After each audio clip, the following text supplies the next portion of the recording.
Another stack of books. What kind of channel is this? I mean, it's strange. But books are fun. It's just not the most cinematic media, maybe. I mean, I like looking at books. Also, I listen to a lot of YouTube videos, so I think these videos kind of exist in that half-watch space like that. You're doing the dishes. Whatever. This looks interesting. Blaise Pascal, Pensées and Other Writings. This is a very troubling description here for me. For much of his life, Pascal, 1623 to 1662, worked on a magnum opus which was never published in its intended form.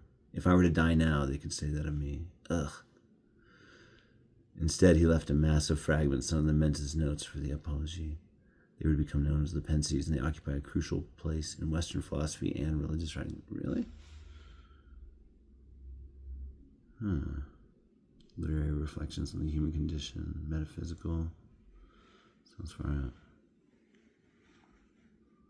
So, like, philosophy students talk about this guy, maybe? Yeah, sounds like a very interesting, intelligent, wide-ranging person. That sucks he died before he finished his book. I've been working on my book for 15 years. I'm like, gotta stay alive. This year, though, I'm finishing book 1. Custer Died for Your Sins, an Indian Manifesto by Vine Deloria Jr. It's a pretty awesome illustration. Obviously, this paperback uses some now outdated language, but looks really fascinating. Custer Died for Your Sins. Biting, brutally witty bestseller that massacres white America's murderous misconceptions about red Americans. The book looks very interesting. And that's like a really cool looking paperback. I like that. Great design. It's all the same book, but I have 3 copies. Silent Spring by Rachel Carson. I mean, which one would you turn down? They're all beautiful. I like, and once I found these 3 together, I was like, well, no, maybe I got them gradually, but I could never bear to part with them. I've only read short works from her, but she wrote so much about the ocean, and she wrote this book that got DDT banned. Look at these beautiful books. Look at this one. And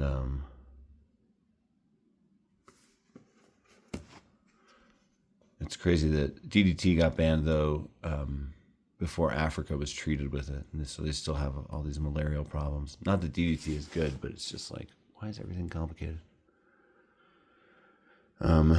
Like one time I saw this whole area in Florida that was strip mined, and it was strip mined for zirconium, which was used to replace lead in lead paint. And I'm like, oh, that sucks. This whole area was destroyed, but yeah, you got to take lead out of paint. What? World famous bestseller about the man-made pollutants that threaten to destroy life on this earth. The explosive bestseller the whole world is talking about.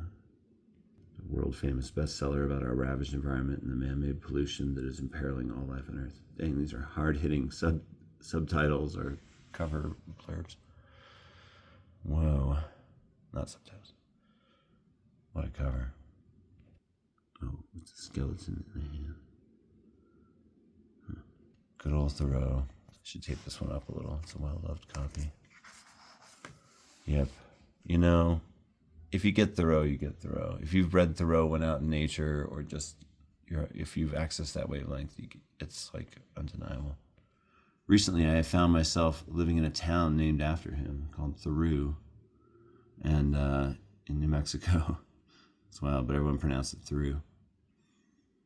And I'm like, poetry. Living in a cabin there that Kurt Vonnegut's dad designed. I couldn't believe it. Like, I'm at this weird literary confluence. And I kind of love that the locals around Thoreau have changed the pronunciation, you know. They made it their own. And rejected an Eastern colonizing force in a way. But Thoreau was really on the right wavelength when it comes to talking about nature and humans' place in it in relation to it and so on. He was a thoughtful, interesting, articulate person, I think. Here's why I have this copy in particular. Joseph Wood Crouch writes the introduction. He's so awesome. He wrote The Desert Year, which is just about him observing his backyard in Tucson for a year and writing about all the natural things he observes. And it's so great. I love that book.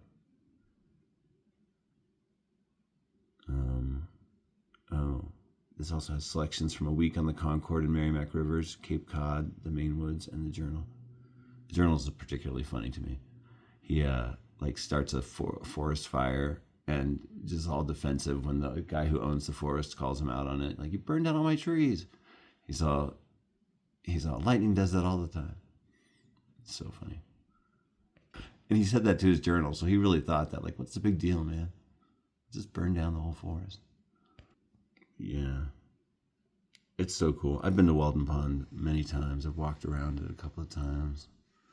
Spent time at this reproduction cabin of his there. I've long wanted to write like a modern novel about like a guy who lives next to an apartment complex swimming pool and becomes a Thoreau-like figure. I think that's a really funny idea. And,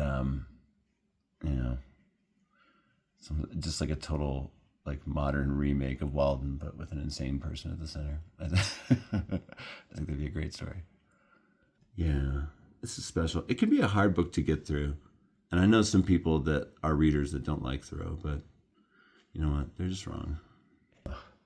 This was given to me by a student when I was a for-profit teacher. I mean, a college, a teacher and instructor at a for-profit college. And I was there for its dying years, and it was really surreal. But some of the students and I really hit it off. And one, I think her name was Haley, gave me this. She was like, you got to read this book. How do they survive 10 years in captivity? And this is that horrifying story of those women that were like locked up in that house and only let out in the backyard on dog leashes. What's wrong? Jeez. Yeah, my collection is a little bit eclectic. I'm realizing sometimes now. Like, I got some stuff that is not like the other stuff. Yeah, true crime about, well, this is a horrifying true story. Well, who wouldn't want to know something about this, There's probably some larger takeaway you can make about society or something. New York Times bestseller. The true story of the Cleveland abductions and the incredible rescue of Michelle Knight and Amanda Berry and Gina DeJesus. Oh, look, she left a note in there. Documentary, The Cleveland Captives, What Really Happened on the BBC. Oh, I should watch that too. In chapter 16, I had to skip. Too disturbing. Whoa. There's photos. I bet it's horrible. Huh. Well, thank you, Haley. We'll read that someday. I have read parts of it. It's true crime can be very compelling. And Truman Capote legitimized it with In Cold Blood, Okay. This looks like a very good and important book and about important things like environmentalism. However, the reason I own it is because Dirk Van Sickle wrote one of my favorite books of all time, Montana Gothic, and this is the only other book that there is of his writing. But it's totally different. Montana Gothic is a novel in 8 parts, kind of like a connected short story collection like the Martian Chronicles or something. And it's very novelistic and reads a little like spare in its prose, like McCarthy. Anyway, it's great. But this is like our environment is being ravaged to maintain a high standard of consumption, not a high standard of living. Changing our lifestyle is crucial if we are to survive. This book tells us how, with practical advice for groups and individuals. Like, that sounds good, right? Here's a cool move, putting the table of contents in the back cover. I'm going to tell you what's in here. That's a cool move. Do I want to do that?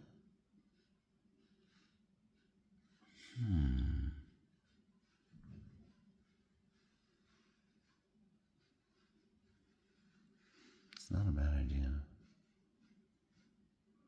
What you can do as an individual and in local action groups to preserve and improve our environment. Well, Montana Gothic is great. It's a great book. It inspired a long-running journal. It has a following, I believe, a cult following. Those that read it know it. I've loaned it and given it to so many people, and everyone's like, this book's great. It should be a miniseries or something. So here's the only other thing I could ever find online back when I was putting work into finding it.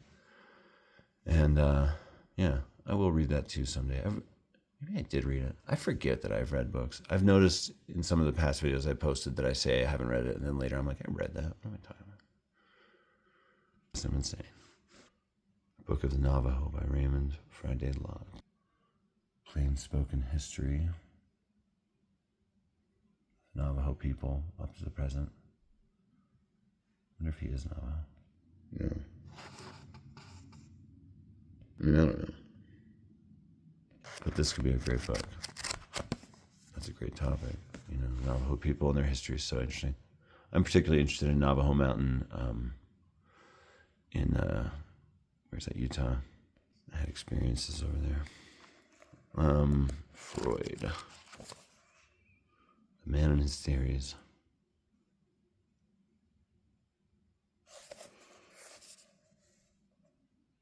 This is an old book. I had this in Alaska, where I lived. What was this? Why did I write this? White Ford. 1-800. We're reporting somebody? We're buying a car?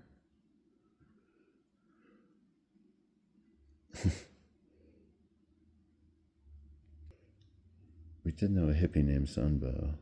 This was when I was living with this hippie girlfriend in a shack in Seward, Alaska, by a waterfall. It was a pretty cool place. Our door was a fishing net. A dog. Crazy time. So Sunbow, I think, was on the radio with his band or something. 95.7. Is that why he told me this? Old friends' addresses written here. Certainly not current anymore. Oh, Michael Lasley. He picked me up hitchhiking. He was super cool. If he's the guy I'm thinking of, he dressed like a genie with like his shoes curled in points out the front, and he drove a big milk truck, and he was super eccentric. Inside his milk truck was a mural to the Green Man, and he was totally wild. He dressed in flowing green robes, and like I'm like, who are you? And it was like north of the Arctic Circle, some little Alaskan town. What? This is from Willow, Alaska. Now my daughter's name is Willow. I guess I was like 19 or 20. That book's in such bad shape, I probably wouldn't keep it if it didn't have sentimental attachment to it. No, that's not true. I don't know. Let a book live, you know. The origin of things. Hey, this looks cool. How men fought to live upon the earth. A companion volume to Fraser's The Golden Bough. Hey, I have The Golden Bough. A more readable one. This should probably be on the antique shelf. It feels very fragile. How human culture began. Did you know that the caveman had his own stock exchange and his own newspaper? That lipstick dates back to the Ice Age. How the brassiere originated. Wow, they're really trying to market this thing. This absorbing book, a distinguished anthropologist illuminates these and many other facets of human. Written so pleasantly that you'll learn without realizing it, says the Chicago Tribune. That's great. Yeah, 1956 and paperback. So, friend, you're going to go live on a different shelf where you can be protected. Now we're getting into controversy. You can't avoid it.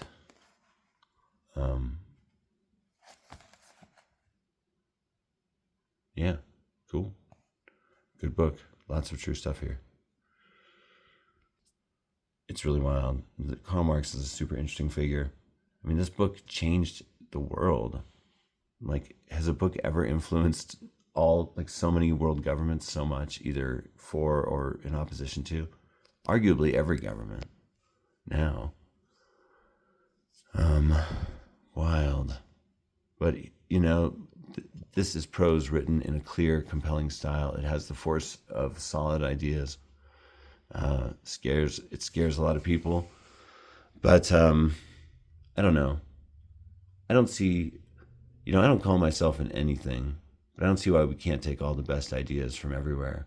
And why we can't, we already have like a socialistic society for the super wealthy. Their investments are generally protected. And we already have socialistic programs that are like some of the best parts of the government, like Social Security and welfare. And, when we did have healthcare, that was cool sometimes. I don't know. All I know is whenever you see a movie set in a good future, it's never like, oh yeah, they just kept doing things the way that we're doing them now. It's always either like, it's no. Weird stains on this book. God, that sucks. Even people that don't like Karl Marx or communism, they'll have to admit he had a great beard. So this is a really good beard. Whiplash. The Electric Kool-Aid Acid Test. This book is crazy and good and interesting and worth reading. And taped up by me because it was falling apart. Tom Wolfe has published 2 books the same day. 2 books. Oh, this is embarrassing. They try to write in his style. The New York Times. The electric cooler acid test, the Pump House Gang. I've owned the Pump House Gang at times. Maybe I still do. It's sad. I really did lose a lot of books in The Purge. Dang it. And if you're wondering, yes, it is The Purge from the movie series. No, it's my 11,000 books being purged down to 3,000 or 4,000. I thought I was okay with it, but I'm starting to notice absences in the collection, and I'm like, why don't I still have that? I need that book. I don't know. It's fine, whatever. Trying to have a looser hand. But I've read this book at different stages of my life, and it's different every time, but it is so insightful and such a portrait, and so captures this really wild new reality that was happening. And it's so intriguing. There's not a boring page in it. And if you're interested in the book On the Road by Jack Kerouac, Neil Cassidy turns up here. Dean Moriarty from On the Road. And but he's old and the bus driver for this crazy bunch of hippies, merry pranksters. I mean, man, this is a wild American scene. It's definitely part of like the American canon now of like, that was something that really happened that was uniquely of a time and place. This book is good. Everyone should read it. It freed up nonfiction in a really big way, along with writers like Hunter Thompson. It's so innovative. It's just written in free and direct style, but it's the free and direct style of like far out cats. And it really does simulate a somewhat hallucinatory experience, I would say. It's a special, interesting book. Definite nonfiction classic. I tell myself quotes from it all the time. Okay, is anyone cooler than Leonardo da Vinci? I don't even know. That guy. I mean, I'm like a fanboy across the ages for this guy still. Just an incredible artist in every medium that he tried. What an interesting person. Like, it makes all his art and work more incredible that he was so multifaceted. I mean, whoa. But I'll tell you why I love Leonardo da Vinci is I did a literary experiment once that was so rewarding. I heard almost a year in advance that we were going to be taking a trip to New York. This was during my first marriage. And so I knew that there was going to be this exhibit coming up that next year of Leonardo da Vinci's notebooks in New York. I read it somewhere. And I was so excited because, you know, I've always liked da Vinci. But when I heard about that, I thought, I'm going to read all the da Vinci books that I have and get some more and read them. And so up for all that time, all I did was read about him. And so it made going to that museum so awesome because I like knew all like the teachers and things. It was all his notebooks. It was so great. And I felt like it was really cool. Like all this led up to it, all this reading. And that's a great, if you ever know that a museum thing is coming in advance, read a bunch of stuff about it and it'll really make it pop when you go to it. It's cool. This is a 1960 book. It's got beautiful red painted edges. Some of these have, yeah. I love it when books do that. It's so cool. Should I do that with my book? What color would it be? Blue, green, gray. There's also room for 2 more there now. I just took one out. There must have been a little space. So here's A Night to Remember. This was the big Titanic story before James Cameron's Titanic. This is a very exciting book for the world, I think. I really like the movie based on this one. I have not read this, but I got it because I like that movie a lot. What a great cover. This is excellent. Treating a historic event like a sci-fi. Night to Remember. This is the story of the unsinkable Titanic. I've always felt a little connected to that story because when I was a little kid, my job was to pick up the newspaper out on the front step and bring it in. And when I was like 5 years old, the Titanic was found off the coast of Newfoundland. And that was the front page. It was the chandelier swinging of the Arizona Republic. And I had already been interested in it because I had had an alphabet book that had been like, T is for Titanic, that sank one night or something. So I had to know about it. And it was just, you know, it's a famous story for that reason. It's so interesting how the movie now, I think, has become bigger than the event. It has had more of a cultural impact. Oh, and this looks wild. The Last of the Mountain Man by Harold Peterson. Fascinating. It shows that back to nature living is still possible. Dallas News. True story of a living American legend, Sylvan Hart, who has lived alone for 35 years on a 5-mile bar beside the River of No Return in the Idaho Rockies. Some of the best nature writing in years. New York Times. Oh, good. Yeah, that sounds right up my alley. I'm like always on the verge of becoming somebody like this. Seriously, when I have some money to just like buy a house on the edge of nature, y'all might not see me again.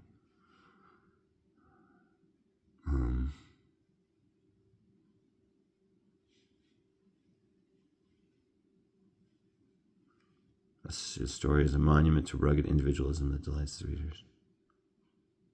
We share Bill's delight in having time to think, to create, to test one's powers, to feel the excitement of being alive, ingenious, lyrical, vivid. Wow, this book sounds like a sleeper hit.